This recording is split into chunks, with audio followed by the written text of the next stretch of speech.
जिल्हा परिषद आणि पंचायत समितीच्या निवडणुकीसाठी सकाळपासूनच सर्वत्र मतदानास चुरशीने सुरुवात झाली। मिनी मंत्रालय ताब्यात घेण्यासाठी नेत्यांनी पायाला भिंगरी लावून प्रचार केला।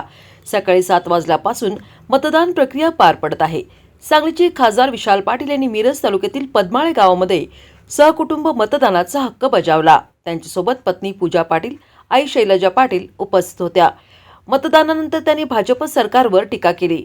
परवा निकालातच भाजपला मोठा धक्का बसणार आहे। फोडाफोडीचे राजकारण करून दुसऱ्या पक्षातील लोक घेऊन सुद्धा सांगली महानगरपालिका निवडणुकीत त्यांचा बहुमताचा आकडा कमी आला। यावरून दिसून येते की सत्ता, पैशांचा अमाप वापर, माणसे फोडून सुद्धा काही उपयोग होत नाही। महापालिकेत आमच्या आघाडीला जास्त मतदान झाले। मतविभागणीमुळे आमचा पराभव झाला। जिल्हा परिषद आणि पंचायत समिती निवडणुकीत खूप मोठा फरक दिसेल। भाजप सिंगल आकडा सुद्धा पार करणार नाही। त्यांचे स्वप्न काय आहे हे 2 दिवसात स्पष्ट होईल। या निवडणुकीत काँग्रेस आणि राष्ट्रवादीच बाजी मारेल असा विश्वास त्यांनी यावेळी व्यक्त केला। आता काय आज मतदानाचा आहे, परवाची निकालातच कळेल। मला वाटते भाजपला चांगला धक्का या निवडणुकीत बसणार आहे। सगळी लोक फोडून घेऊन त्यांनी भाजपमध्ये प्रवेश करून सुद्धा महापालिकेत त्यांचा आकडा कमी आला।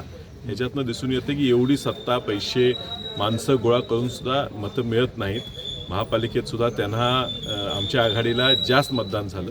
फक्त काही त्यांच्या ठिकाणी त्यांच्या सीटा घासून आल्या, काही मतविभागणीमुळे आमचा पराभव झाला। जिल्हा परिषदेत तुम्हाला खूप मोठा फरक दिसेल।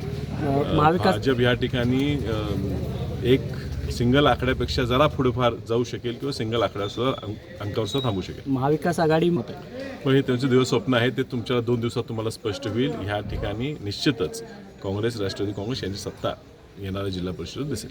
शेतकऱ्यांच्या बाबतीत एक